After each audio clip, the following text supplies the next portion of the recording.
Hey guys, welcome back to the channel. If you are new here, my name is Tiffany Day. I am a career mom turned stay-at-home mama of 2, and I post a ton of motherhood and lifestyle related content on my channel. And in today's video, we are going to be re-watching or reacting to my labor and delivery vlog 1 year later. Now, first of all, I want to say thank you all so much because my labor vlog literally just hit 100,000 views on my son's birthday, and I thought that was really special. It's still crazy to me, like, I do this for a living and people like watch my videos and I can connect with all of you, and I absolutely love it. But yeah, I'm also really excited because I actually have not watched this video in a year. So I kind of remember obviously what happened during my birth, but it's gonna be crazy like re-watching this out-of-body experience of like me going through birth. So I'm really excited to like bring you guys this video.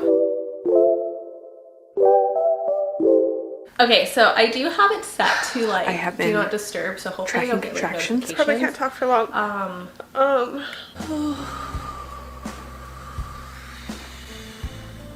Baby time.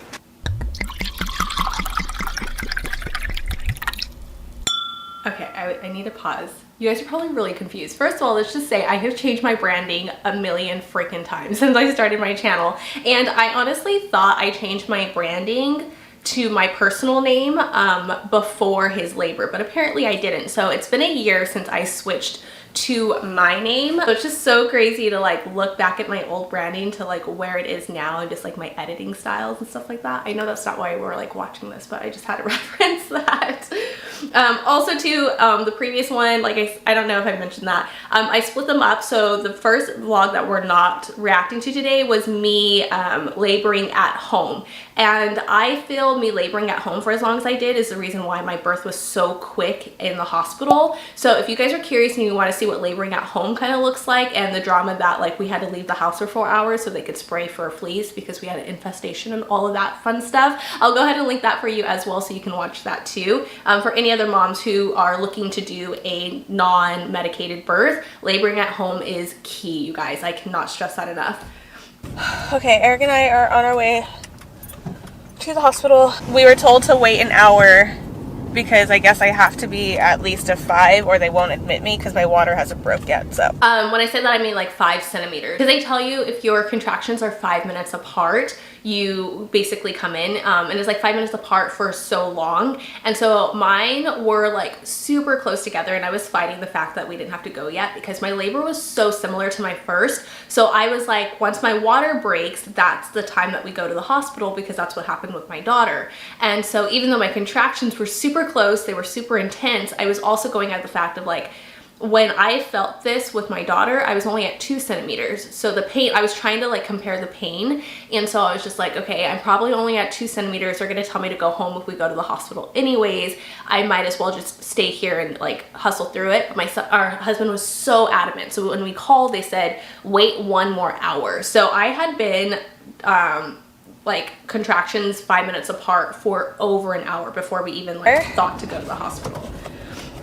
Time-wise, we're lining up exactly with Aria. Like, contractions started same exact time. We're going to the hospital the same exact time. So around this time, your water broke already. And that's the only difference.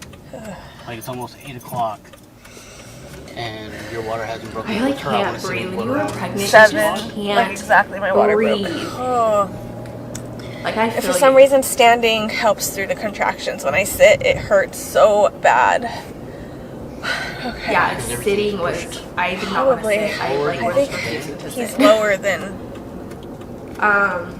Also, I'm wondering too now, thinking back, sitting hurt so bad too because I was having issues throughout my entire pregnancy. Ezra's head was constantly in my hip. At one point they had to actually give me muscle relaxers. Sometimes I can't stand, I can't walk. There was something with my right leg and I thought like was wrong, and she said it was his head was literally sitting in my hip that way, so he was kind of like, if this is my belly, he was turned this way, like sideways, instead of being straight up and down. So yeah, that thinking back was probably the reason why it hurt so bad, because he was just like drilling into my hip instead of like out the canal. Oh, okay. I can still talk through the contractions. You're like, okay. It just sucks. It's super hot today. Also, well, I mean, if you guys have been with us for a while, you'll know, but if you are new, the whole thing with us timing is because my husband's a huge Star Wars fan and May 4th is Star Wars Day. And so when we found out we were pregnant, we knew right away, like, we didn't plan this, but I calculated everything and it lined up exactly to be a Star Wars Day baby. And that was going to be like so special for us and everything else. And so I started going into labor at the same exact time as my daughter. My daughter was an hour before her actual due date. So her due date was August 31st. She came at 11 p.m. on August 30th. So we were kind of like, what are the odds he comes an hour before Star Wars Day? And my husband's just like, bite your tongue. Like, turn everything on, but... Oh yeah, it was super hot and I was like, can you turn the AC on? At the hospital. How you feeling? Oh.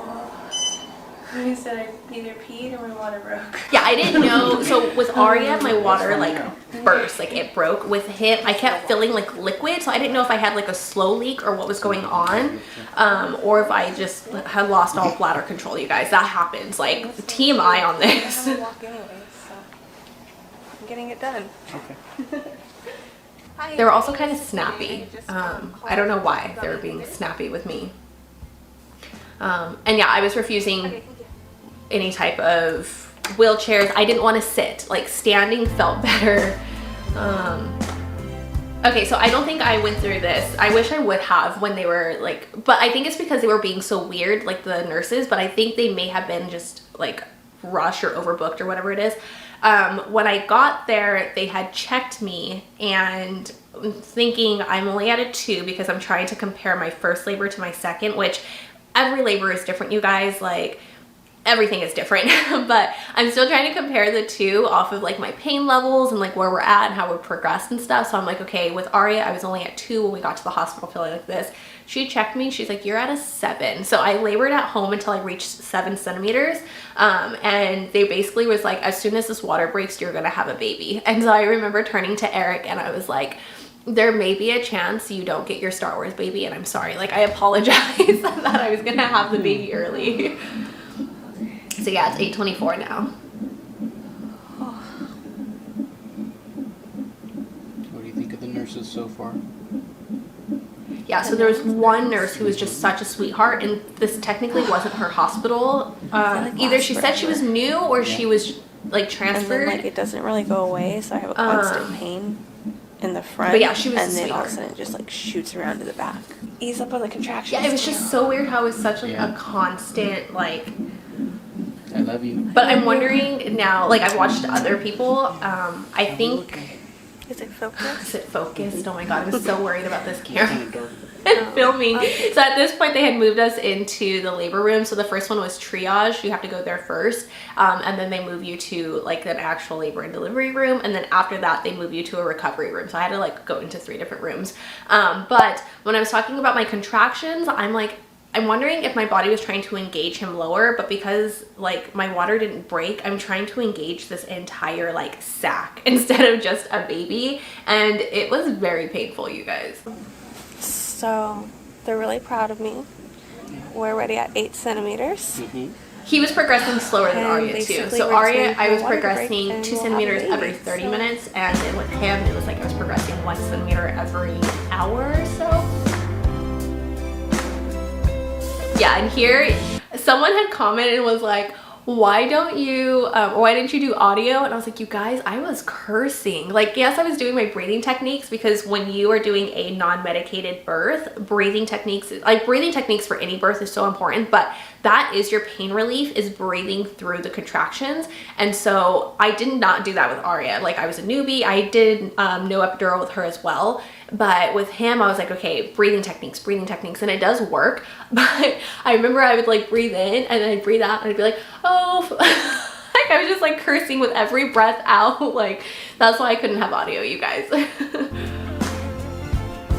And my husband is so amazing. Like, he's just the way he holds my hand, and he was like, are you okay? Do you need anything? Like, he was just so supportive. He is like the best labor partner I could have ever asked for. Best husband, best father. He's so amazing, you guys.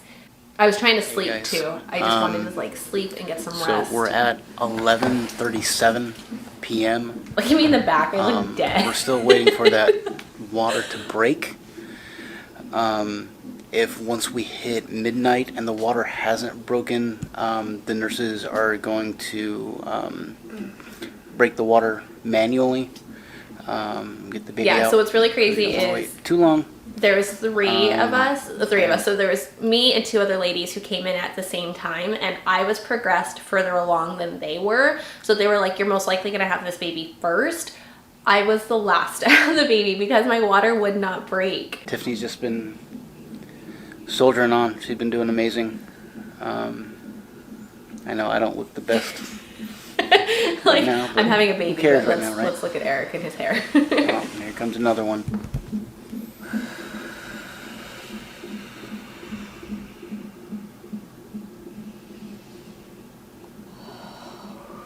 Yeah, I just, the whole time, just breathing. And in my head, I was like, breathe in, breathe out. Okay. Oh, perfect. Yeah. Oh. So they came in, so at midnight, I remember I was like, I looked up and I said, it's midnight, where are the nurses? Because I just wanted them to break my water bag because it felt like after a while, someone was like punching me from the inside out. I did ask her, what happens if my water doesn't break or something like that? And she was just like, people have birthed their entire sac, and she's like, but you have to think about the size of that.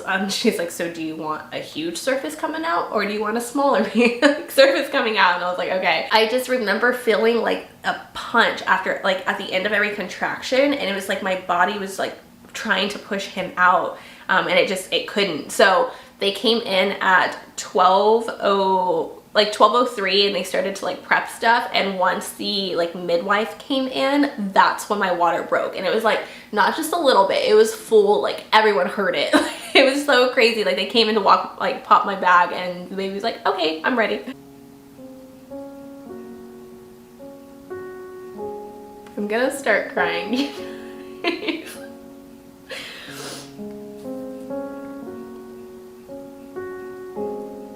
And my body was basically just birthing on its own. Like, it's so amazing.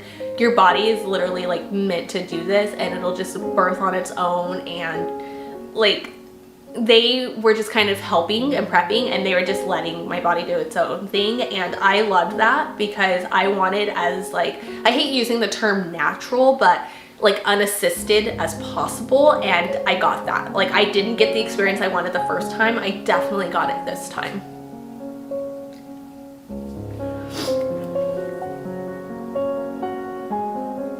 Then I had to throw this in here.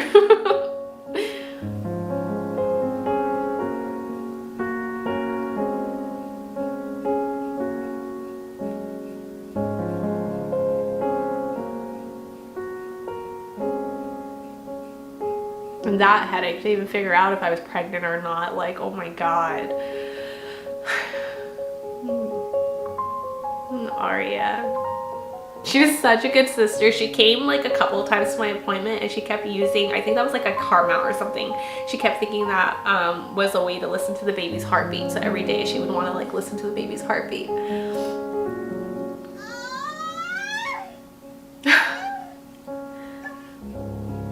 You can see him.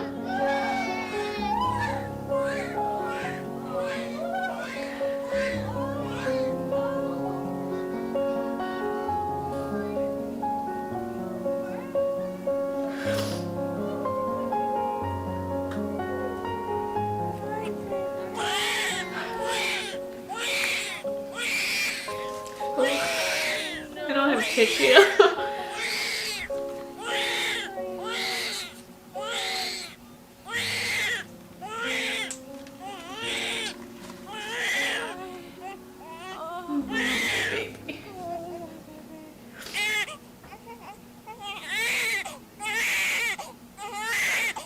My kids cry so much. Aria did the same thing. And I remember thinking, like, because I had a late night birth with her, I was like, shh, you're so loud. So it is May 4th. We had our May 4th baby. Is it less than 1% or 1% of babies are actually born on their due date? And I technically did that crazy. That's so crazy to think about. He's doing pretty good. Within the first hour, he's latched like 3 times, which So latching was so important to me because I actually had latching issues with Aria, and it's because I didn't get that golden hour with her, which if you guys are like you're pregnant or you just don't know, the golden hour is where the hospital midwives, doctors, nurses, whatever it is, they allow you and baby to bond for 1 hour. They don't come in and bug you. They don't. So after they're done with everything, like baby stays on your chest. This is where you're gonna want baby to try to latch. And I remember I wanted that right away. Like I was trying to pull at my gown because I just wanted to like try to get him to latch like as soon as possible. Some babies don't. Some babies take longer and like the full hour and stuff, but that was like one of the most important things to me because I felt like when it came to like my postpartum, like mental health and stuff too, like we had such issues when it came to breastfeeding and latching with Aria that it kind of caused me not to connect with her right away. That's kind of where my mental health was with her, and just not connecting with baby. And I did not want to go through that again. So yeah, I was like, we need a latch. Like that was so important to me. Some type of medication to help ease the pain. I don't know why I was trying to explain things to you guys. I was tired. It's like 5 a.m. That was such a different experience. I'm trying to think of big words like fentanyl. The whole time, like, I was more in control of my body. Yeah, with Aria, I actually passed out. They said I'm doing amazing. During pushing, so I was like blacked out. So I was recommend very like aware this time. Good news, we may be able to go home today. Oh, we baby sleeping. Her little voice and baby sleepy. So yeah, I actually went home within 24 hours. So we checked in to the hospital May 3rd at like, I think it was a little after 7, like 7:30 or something. And we went home May 4th at like 6 something. Like I wasn't even in the hospital for a full 24 hours.